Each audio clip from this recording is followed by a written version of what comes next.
Bonjour tout le monde, c'est Elise et bienvenue sur cette nouvelle vidéo Crazy Little Craft. Nous voilà déjà mi-décembre et dans moins de 15 jours, nous passerons en 2020. Alors pour bien terminer cette année 2019, je voulais vous proposer quelques nouveautés supplémentaires. Quelque chose de léger, pas une grosse sortie comme les mois précédents. Et comme vous le voyez, j'ai sous la main juste 3 planches de tampons, une grande et 2 petites. Avec ces tampons, il y a aussi quelques arrivages matériels en boutique que nous verrons juste après. Et pour la fin de la vidéo, je vous propose bien sûr une création avec les nouveautés. On commence tout de suite avec la première petite planche. Il s'agit de ATC Coin. Alors je crois que c'est comme ça que ça se prononce. Ce tampon a été demandé sur le groupe de partage de Facebook 100% Crazy. Et il a la même utilité que le tampon ATC classique qui est déjà présent en boutique, mais cette fois, il est adapté au format des ATC rondes. Même si la demande n'était pas énorme, je me suis dit que pourquoi pas, après tout le monde n'est pas inscrit sur le groupe de partage et que cela pouvait intéresser pas mal d'autres personnes en dehors.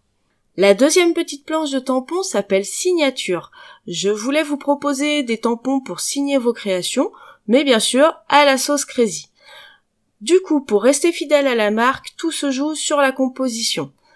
Cette mini planche vous propose une étiquette et plein de petits textes dans différentes typos qui vont rentrer à l'intérieur. Je vais vous montrer 2 exemples ici, mais évidemment il existe plein de combinaisons possibles. Et comme vous le verrez plus tard, la taille de l'étiquette va parfaitement avec d'autres tampons de la marque. Donc ces 2 petites planches de tampons sont plus pour de la finition. C'est pas le cas de la troisième, là on est complètement dans du tampon de création. Et je vous présente Star Dream, c'est un attrape-rêve en forme d'étoile. L'idée d'origine vient de Lindsay Créa suite à un croquis qu'elle m'a envoyé, et comme l'idée m'a beaucoup plu, je l'ai travaillé jusqu'à obtenir ce résultat.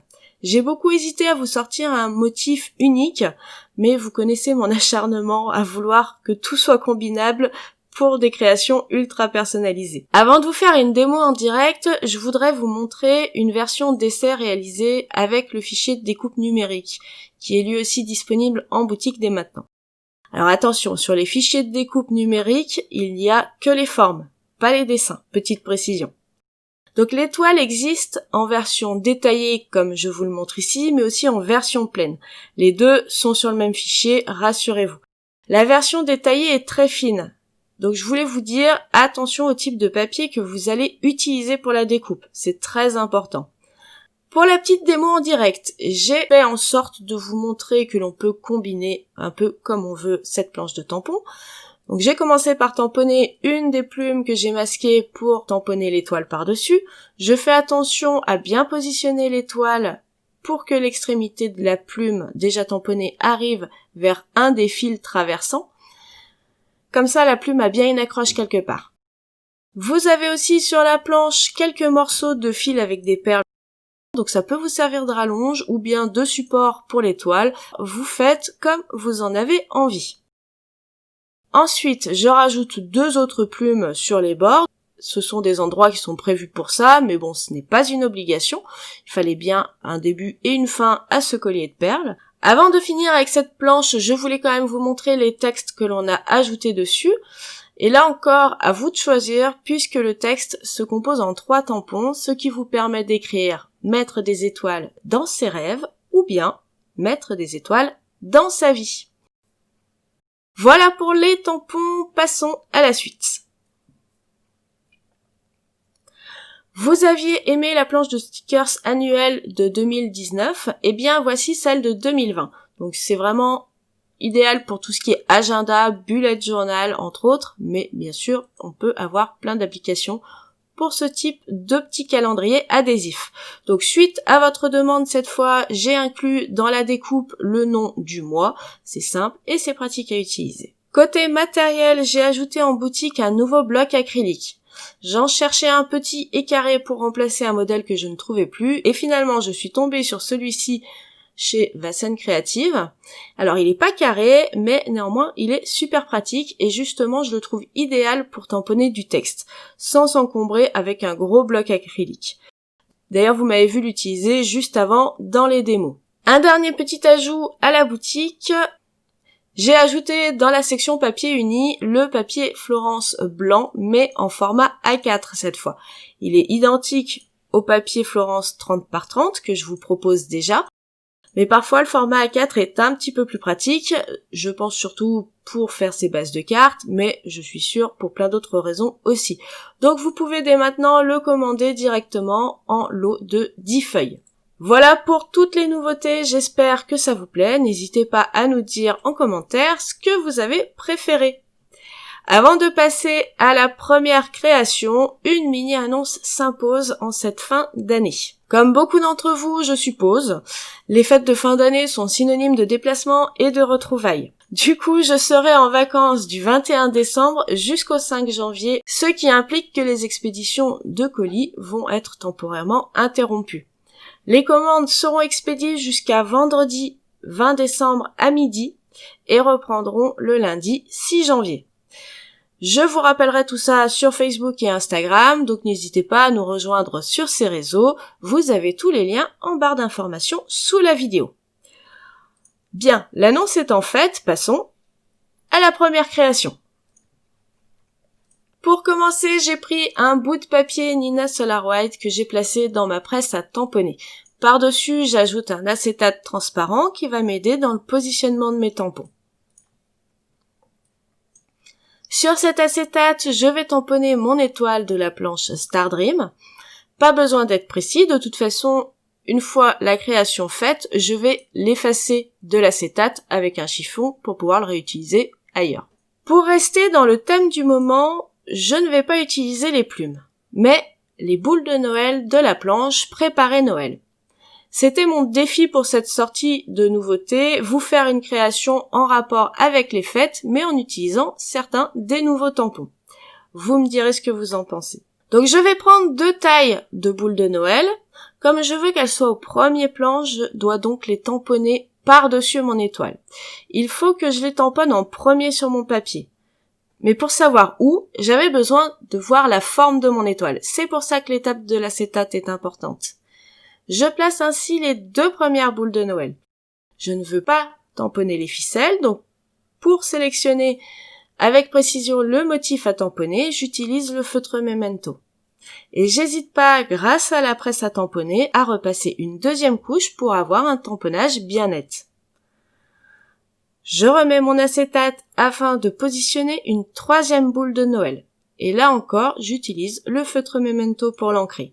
Voilà, mes éléments du premier plan sont posés, je peux tamponner mon étoile qui, elle, sera donc au second plan. Mais avant d'oublier, je pose les masques sur les boules de Noël pour les protéger du tamponnage. Ici, j'ai eu besoin de 2 planches de masquage puisque j'ai utilisé 2 fois le même motif à protéger. Pour le tampon étoile, je le replace dans ma presse de manière à le faire correspondre aux boules de Noël que j'ai tamponnées. Ça ne pose aucun souci puisqu'on a tamponné justement les boules de Noël en fonction de l'étoile qu'on a émis sur l'acétate. Cette fois, j'utilise le pad d'encre Memento directement, pas besoin de faire dans la sélection. Pour donner une accroche à mon étoile, je vais faire comme dans la démo, lui rajouter des fils avec perles de chaque côté de la pointe. Et pour que l'illusion soit au top, avec un feutre fin noir, je rajoute des tout petits traits pour faire le lien. Vous pouvez le faire à la toute fin si jamais vous avez peur que votre feutre noir bave avec votre mise en couleur. J'en profite aussi pour ajouter un lien vers la boule de Noël centrale. Je peux retirer les masques de mes boules de Noël, je n'en aurai plus besoin. Par contre, je vais en rajouter 2 de plus qui tombent du haut de la carte. Et pour jouer un peu sur les plans, je vais faire en sorte que l'une d'elles passe derrière l'étoile. La complexité de l'étoile ne m'a pas permis de lui faire son propre masque, mais c'est pas grave, je prélève un petit bout de papier adhésif doux sur l'une des planches de masquage et je le positionne dans la zone où je vais tamponner la boule de Noël, en arrière-plan. Je positionne les 2 tampons et une nouvelle fois je tamponne à la Memento. Ensuite, j'ai retiré le masque et j'ai fait la mise en couleur. Pour ne pas rendre la vidéo trop longue, je vous ai coupé la mise en couleur, mais vous pouvez la voir sous forme de mini vidéo sur Facebook et Instagram. On le voit pas trop sur la vidéo, mais pour donner du relief à mon motif, j'ai passé un léger trait de feutre gris autour de mes formes pour créer une légère ombre. Bien, maintenant on va utiliser le tampon étiquette de la planche signature. Pour laisser la part belle à mon motif, j'ai choisi de faire un sentiment discret. Pour ça, j'ai tamponné mon étiquette à la Versamark sur du papier Florence Craftlight. Dans cette étiquette, je vais tamponner mon sentiment et cette fois, j'utilise la planche de tampon Fête hivernale. Et je choisis les textes Bonne année, qui rentrent tout juste en longueur, le texte Bonne santé, que je tamponne volontairement un peu plus sur la droite, pour venir faire le lien avec le tampon éperluette. Quand tout est tamponné, place à l'embossage. Pour être bien lisible sur mon fond craft, sans trop attirer l'œil dessus une fois la carte assemblée, j'ai choisi d'embosser en blanc. Et comme l'étiquette est une forme très simple, je la découpe super facilement avec mes ciseaux en laissant un petit millimètre tout autour. Tant qu'on est dans l'ajustement des proportions de la création, j'en profite pour passer mon motif dans la Big Shot avec un dies rectangulaire. Comme ça, j'ai une découpe bien propre qui sera légèrement plus petite que ma future base de cartes. Et d'ailleurs, en parlant de base de cartes, là encore, je vais prendre du papier Florence Craftlight. Dans un papier 30 par 30, je découpe une bande de 10,5 cm de large à l'aide de mon massicot et je la mets de côté en attendant de l'utiliser. Car avant de coller, je veux rajouter un léger fondu sur le tour de mon devant de carte. J'ai choisi une couleur neutre. J'ai pris le gris Hickory Smoke en Distress Ink et pour que la couleur soit très légère, j'utilise une petite brosse et non une mousse. Pour étaler ma couleur, je pars de l'extérieur du papier pour aller vers l'intérieur.